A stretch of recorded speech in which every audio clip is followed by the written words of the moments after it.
Thank you very much for the invitation to join you here today. I'm happy to be back in an institution that encourages these important conversations.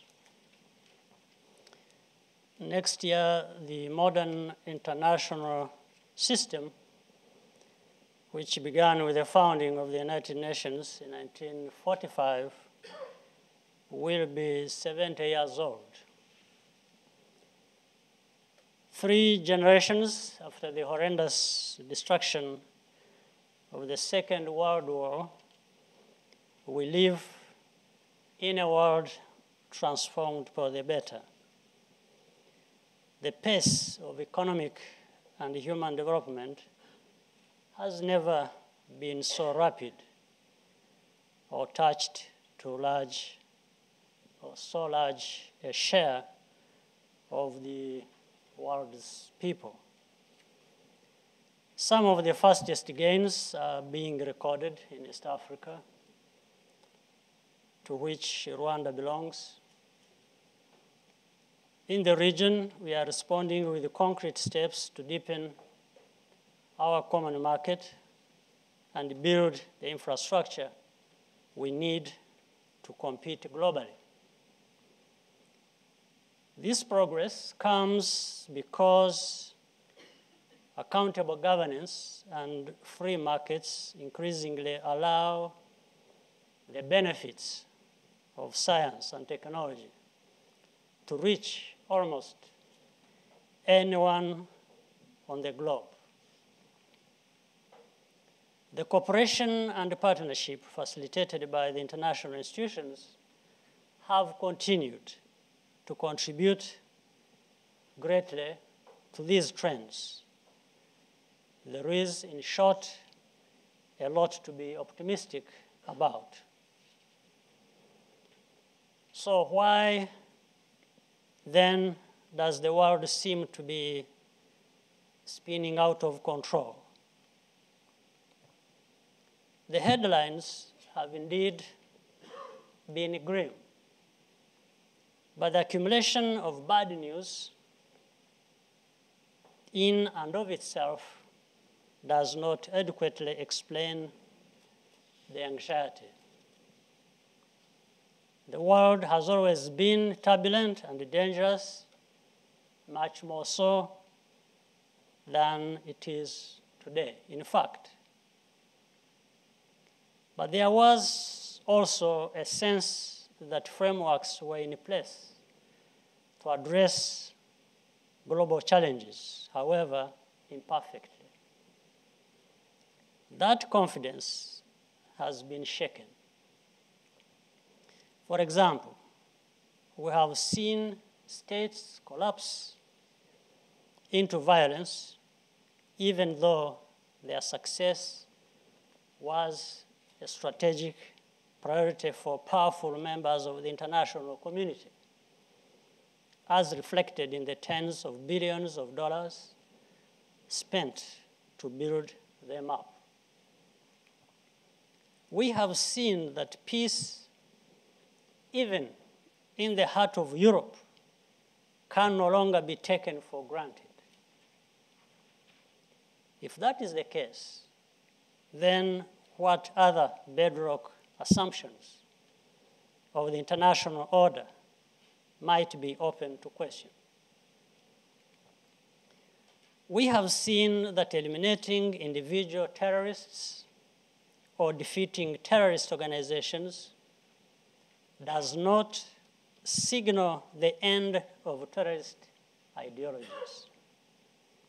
On the contrary, terrorism has grown more decentralized, brutal, and transnational, with an increasing ability to capture the hearts and minds of youth, even in the most developed countries. Even so, there is still sometimes a reluctance to label some terrorists as such, hampering coordinated action. And now we see the panic of Ebola.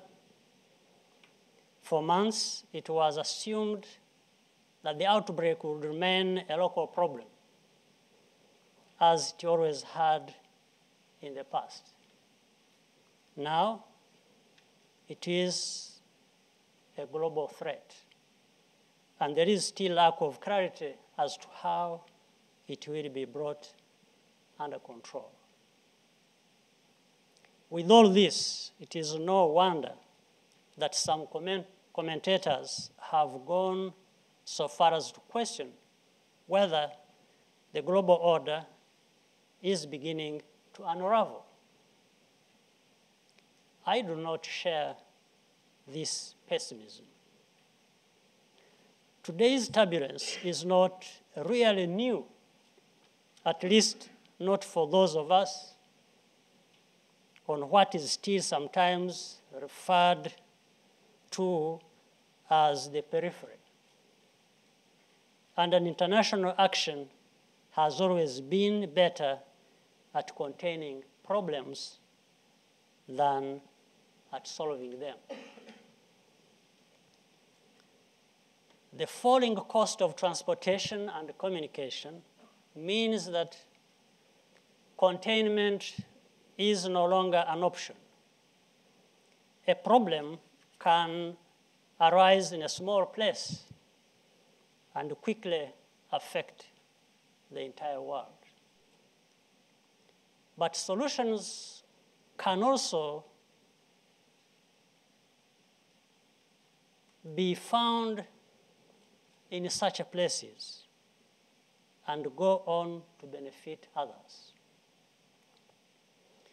To make clear what I mean, allow me to say a few words about how Rwanda approached the task of rebuilding after the genocide in 1994, not only economically, but also, and actually more fundamentally, socially and politically.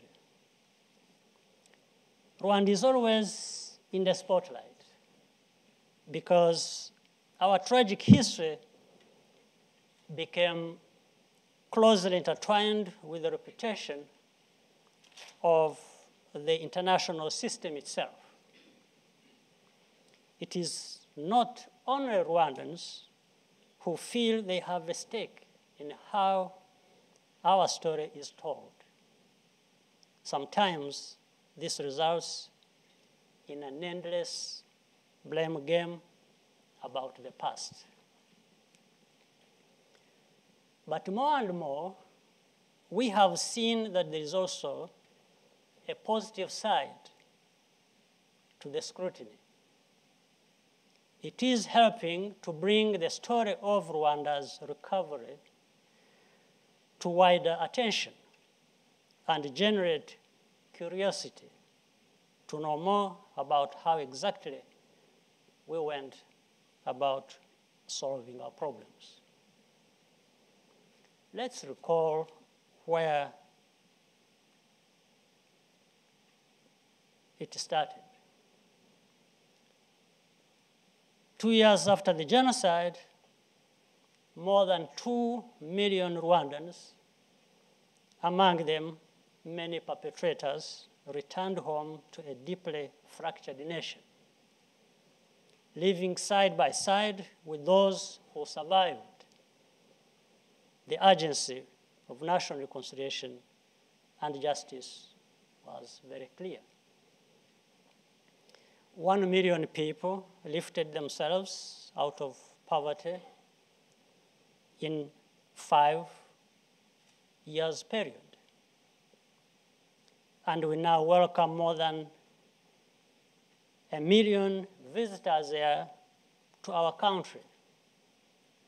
We offer universal health insurance and have recorded the fastest ever declines in child and maternal mortality. Rwanda is also the 5th largest contributor of international peacekeeping. But it is misleading to highlight such achievements on their own. For one thing, we still have a long way to go compared to the goals we have set for ourselves. The bigger issue is that statistics do not convey the most important part of the story. Rwanda's economic and social development is built on political development and strong institutions. We have emphasized the importance of a consensus building, national unity, and accountable public institutions. A strong capacity for popular mobilization at all levels of society was also essential as we worked to transform mindsets. Everyone matters. Each citizen needs to be convinced of the direction for change, and each one must be afforded the opportunity to offer input to the process. In the late 1990s, a series of meetings were convened every Saturday in the president's office. The participants included all political parties, even those who had a hand in the genocide, but also leaders from business, academia, civil society, and the legal profession. The task was to work out a consensus about the real historical causes of Rwanda's tragedy, and from there, identify how to move forward. It was here that some of the most important decisions that shaped the country were taken after exhaustive and respectful debate that lasted for more than a year. The day after each session, a few participants would go on public radio to bring the discussion to the population at large.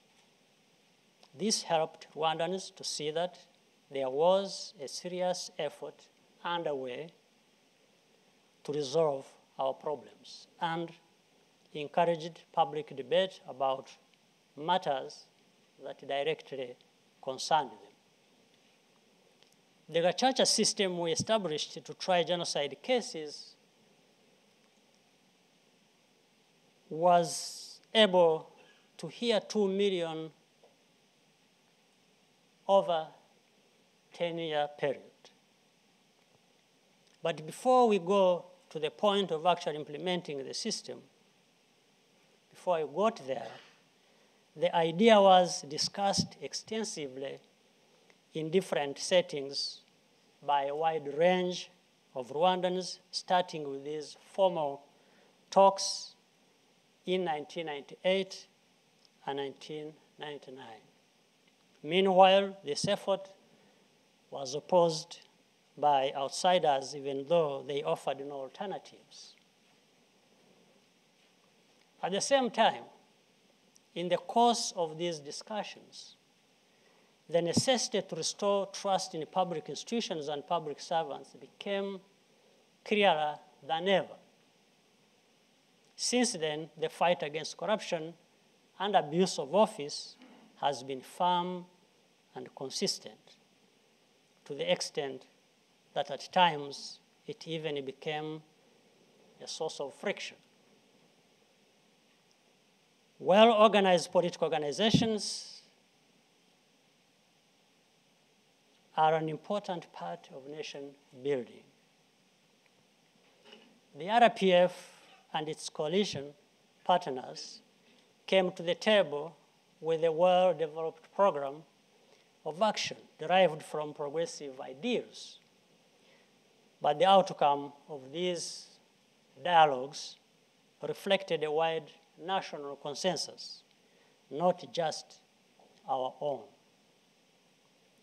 It is sometimes said that Rwanda's economic and social achievements are somehow offset by a lack of democracy and popular voice.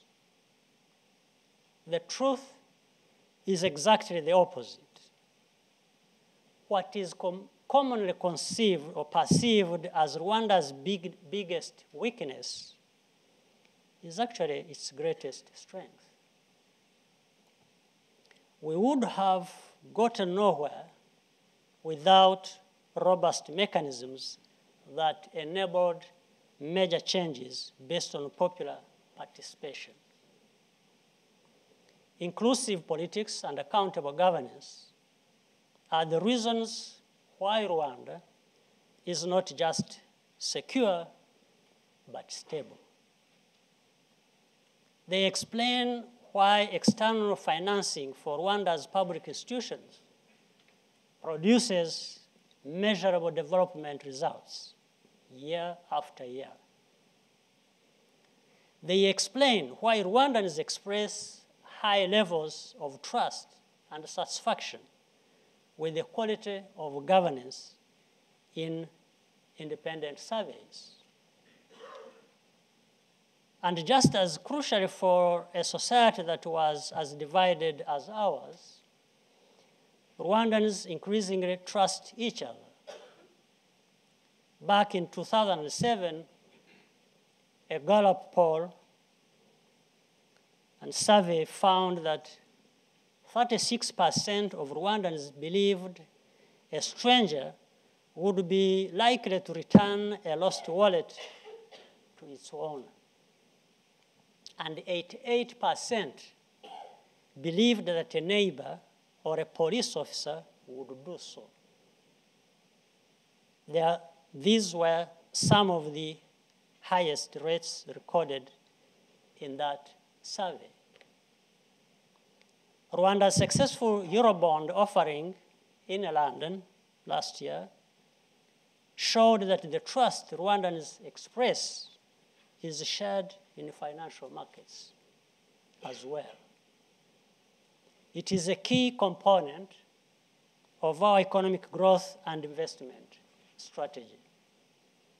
As Rwandans travel and get connected through ICTs, the world's curiosity about Rwanda is being matched by Rwanda's curiosity about the world.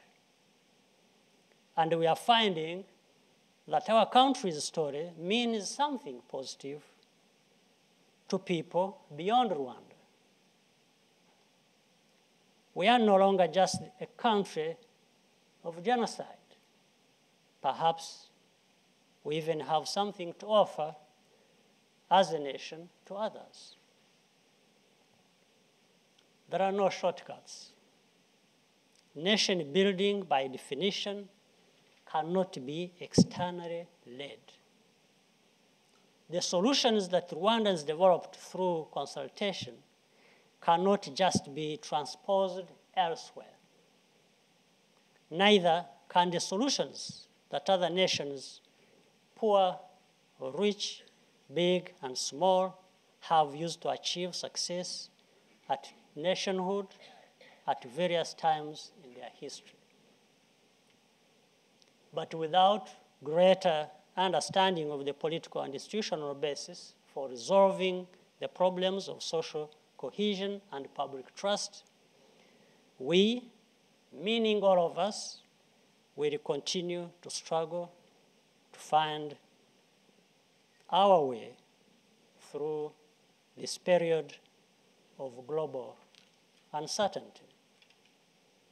Rwanda's history has taught us how fragile the foundation of human flourishing can be. As a small country in a turbulent region, which is also an integral part of a rapidly changing world, our national interest lies in making our best contribution alongside others. I thank you.